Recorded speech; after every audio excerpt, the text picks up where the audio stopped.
आज मैं Cartesian product of sets के बारे में बताने जा रहा हूँ। पहले हम उसकी डेफिनेशन दे रहे हैं। The Cartesian product of sets, the Cartesian product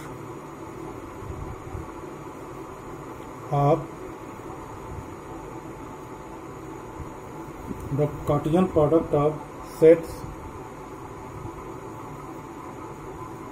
capital A and capital B is denoted by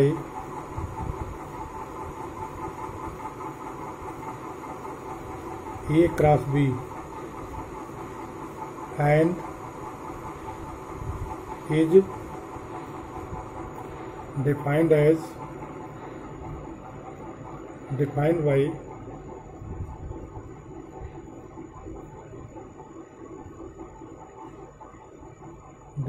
by A cross B is equal to AB such that A is element of A and B is element of B. This is the definition of A cross B. मतलब यह है कि अगर ए और B दो set है तो इसका कार्टेशियन प्रोडक्ट को हम ए क्रॉस बी से रिप्रेजेंट करते हैं। और इसके डेफिनेशन ये है, कर्ली ब्रैकेट में A cross B such that A is element of A and B is element of B. यह जो स्मॉल ब्रैकेट में ए कामा बी लिखा हुआ है यह ऑर्डर्ड पेयर में है। इसमें ए और बी का पोजीशन चेंज नहीं करना है।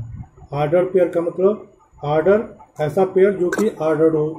ऑर्डर होने का मतलब है कि अगर हम इसका पोजीशन चेंज कर दें तो उसका महत्व बदल जाता है। तो इसलिए यह ए बी है, ए बी को ए बी रखना है, बी ए नहीं करना है। जब बी ए करेंगे तो फिर उसका दूसरा इंपॉर्टेंस हो जाएगा। तो ए बी है तो इसका मतलब हुआ कि जो ए है यह इसके पहले सेट का एलिमेंट है और जो उसका दूसरा एलिमेंट है यह दूसरे सेट का एलिमेंट है। If A is equal to 5 or B is equal to 5 or A and B is equal to 5, then A cross B is equal to 5.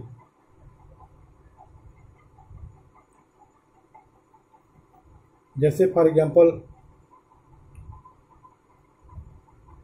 A is equal to 1, 2, 3 and B is equal to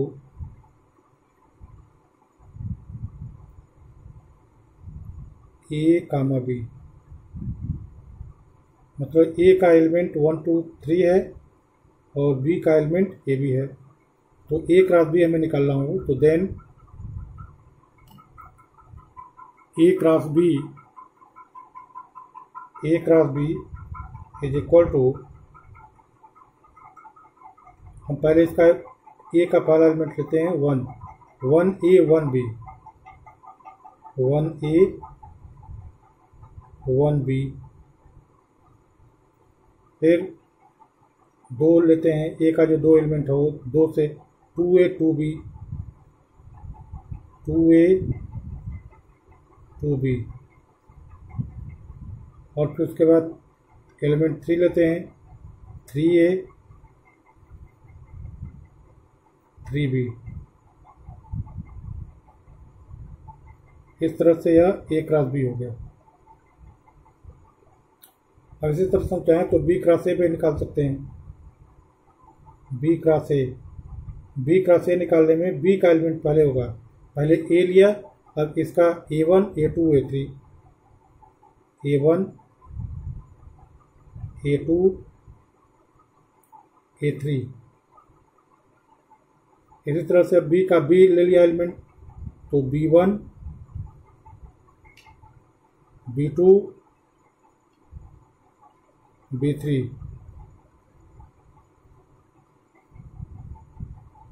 तो यह ए cross B हो गया और ये B cross ए हो गया।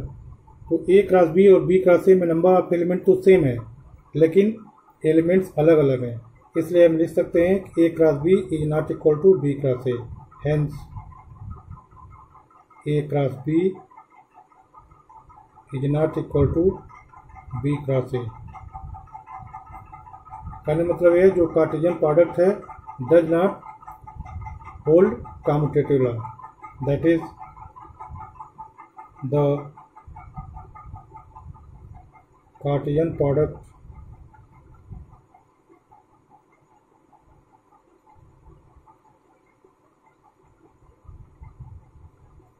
of two sets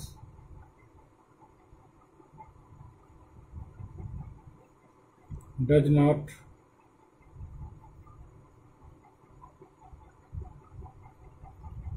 hold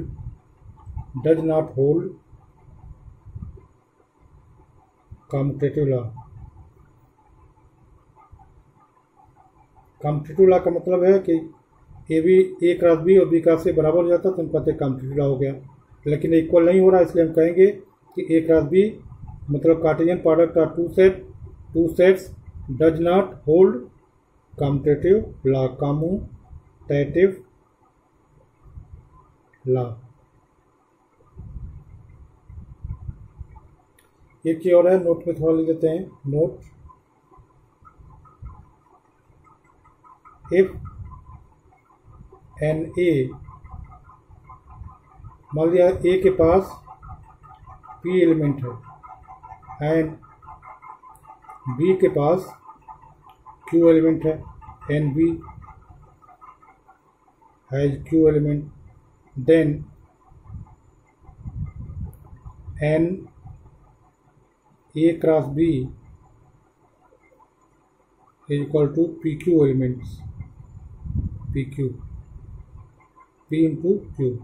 और जैसे यहाँ पर है ए के पास 3 एलिमेंट है और बी के पास 2 एलिमेंट है, तो ए क्रॉस बी और बी क्रॉस ए के पास कितने एलिमेंट होने चाहिए? 3 इंटू 2 6 एलिमेंट। तो 6 एलिमेंट देखिए ए क्रॉस बी के पास भी है, 1A 1 2 3 4 5 है, इसमें भी 6 एलिमेंट है, 1 2 3 4 5 है। तो इस तरह से हम इसी में अगर मान लिया कि अगर कोई 5 सेट है, बी अगर 5 सेट होता तो एन बी कितना हो जाता? 5 सेट के पास कितने एलिमेंट होते हैं? 0 एलिमेंट है। If A is equal to 5 then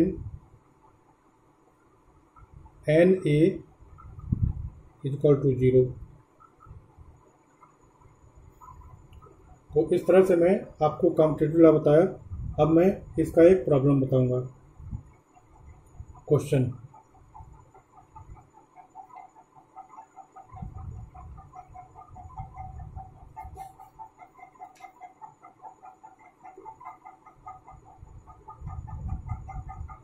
if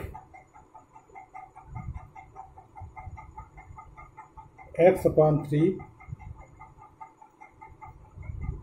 plus 1 comma y minus 2 upon 3 is equal to 5 upon 3 into a comma 1 upon 3. Find x and y. Find the values of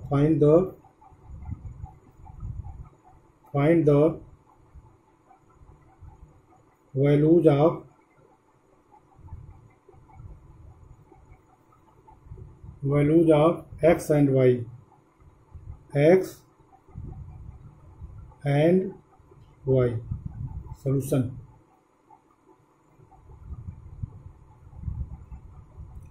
ये order pair है और ये order pair है, दोनों order pair बराबर है। इसका मतलब इसका पहला एलिमेंट इसके इक्वल होना चाहिए और इसका दूसरा एलिमेंट इसके दूसरे एलिमेंट के इक्वल होना चाहिए। Since x upon 3 plus 1 comma y minus 2 upon 3 is equal to 5 upon 3 comma 1 upon 3. Hence we have ये x upon 3 plus 1 is equal to 5/3 and y minus 2/3 is equal to, ये दूसरा element है, इसके दूसरे element से 1/3। अब इनको solve कर देंगे तो एक्स वाई का मान आ जाएगा। Hence x/3 is equal to 5/3 minus 1 और x/3 is equal to, LCM हो गया 3, तो 5 minus 3 which is equal to 2/3। अब ये 3 कट जाएगा, hence x is equal to 2। और इस इक्वेशन से क्या हो जाएगा, y is equal to r, y is equal to 1/3 plus 2/3। ये इधर जाएगा तो प्लस हो जाएगा।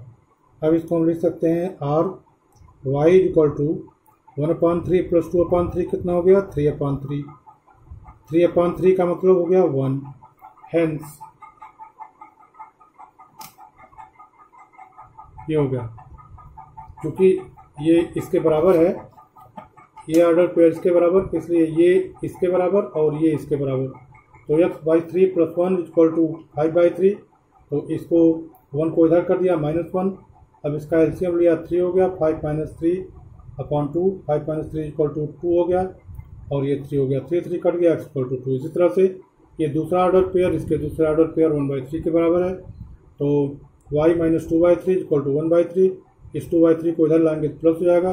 अब 1/3 प्लस 2/3 3/3, 3 कट जाएगा, y इक्वल टू 1। हेंस हमें मिल गया x is equal to 2 and y equal to 1। तो इस तरह से यह क्वेश्चन मैंने बताया। अब इसके बाद अगर इसमें कोई और प्रॉब्लम है तो कमेंट बॉक्स में कमेंट कीजिए और वीडियो को लाइक, सब्सक्राइब और शेयर करिए। Thank you.